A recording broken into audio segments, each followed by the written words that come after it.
Hey everybody, I'm sitting in front of my 2004 Chrysler Crossfire. They are notorious for reverse lights that stop working. So I've made a little plan. This is called a micro switch. And what I've decided to do is do it from the bottom.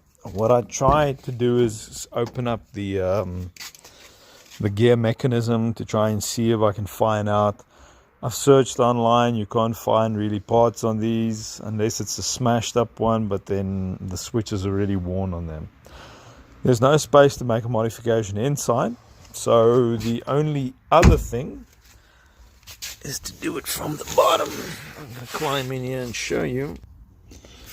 So what I've done is remove this bottom heat shield, and let me see if I can get you to see this. Right, so this is where, there we go. Let's put it over there. So this is where the gear lever mechanism comes through. So I'm gonna fit the micro switch over there and then we'll see how it works. Right, so after some inspecting work down at the bottom, I saw that there wasn't really enough space to do the job. So I'm just gonna go ahead and strip off these panels, and it's completely possible and easy enough just to loosen all of this and to remove this entire unit and just clip out the linkage at the bottom. And then what I'm going to do is then I have it on the bench, and then it's easier to get the switch mounted at the right place so that it hits reverse. Right, so this is what you'll have to do. You'll have to remove the center console first. It has 2 bolts if you open up the glove compartment. And it's got 2 bolts over here. It just yanks off. It's got a switch here for your mirrors. The rubber on the handbrake just comes off. You have to remove this console unit here. It's got screws in here, and then this comes off. Unplug the wiring. I normally don't. I just let it hang to the side. And then this one has got 2, and then it also comes out. There it is. And the Serbia is pretty straightforward. Don't forget it's got a cable in here, and then it's got 1, 2, 3, 4 bolts there, and then it's got main bolts at the bottom also. These are Allen keys, and these are those special 2 Allen keys. Remember, it needs to have the center hole in it. You check. Right, I stand corrected. You do not have to loosen these ones at all. This only holds the casing. It's 1, 2, 3 of these Allen key bolts, and over there's the link at the bottom. So that just comes off, and it has a tab that I've put down somewhere. And then obviously the park switch. It just clips off from the side. Fairly simple. So the plan is, you see over here at the bottom, this is the plan: to mount the switch over here, and then every time reverse comes, so I have to work this maybe. This edge is a little bit sharp for my micro switch. It gets stuck, so it's gonna just break off the tip. So the plan is to just, sorry, I'm trying to do this with one hand. This is ridiculous. So the plan is to just take it to the workshop and then just file this nice and round where the limit switch is going to run on it. These edges over here are already round, and it runs on there quite good. So I'm just going to bolt it onto the bottom, drill 2 small holes for the wiring to come through, and I've already pulled through a wire over here that comes all the way from the back from the reverse lights. And what I'm going to do is I'm just going to find a permanent positive somewhere over here. I tested the other day. I think it's this orange wire. I'll just double check. And so I'll bridge in, use a fuse, and connect it through, because the reverse lights already have a common, so that's ground. So we're going to do permanent positive through the switch. Right, so what I had to do is, I don't know if you can see this, so I rounded these edges, both sides. I mounted it here on the block.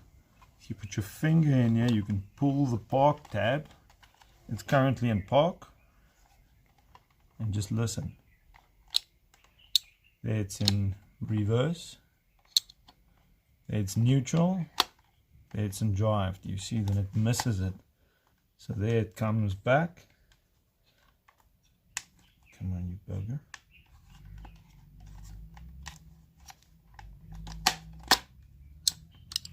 So there we go. There's reverse. And there it's in park, and now it's free. So now it's just two wires, pretty straightforward. I'm going to pop it back in again, and we'll see how it goes. Right, so what I did is I took some of this twin core, put some of that on. There you can see I drilled a hole. It goes right through into there. There's nothing in the way. So this is pretty cool. So it just comes out here. Now the wires are going to be free. And it's time to go put it in, see if it works. Right, so I've got the gear lever backed in. I've got it hooked up. The wire that came out, there you can see that I ran it through a fuse. Just put a 10 amp fuse on it. So this is going to be my power inside, and over here I've already connected this to the wire that I told you that I've ran through from the reverse lights.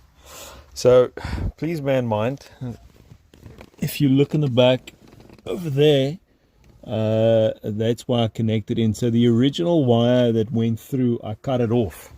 So please remember to do that, and then fix your own wire to it. So now it's searching for a permanent positive, and I found it over here. So what you want to do is you have a test light. Mine looks like crap. So I've found earth over here on the handbrake. And turn the ignition on, and this is tricky.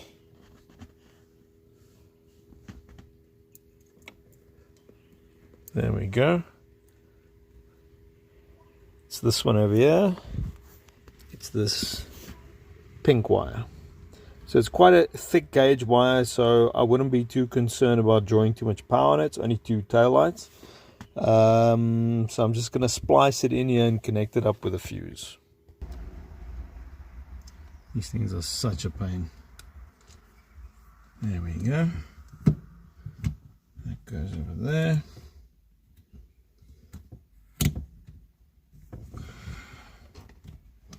Whatever.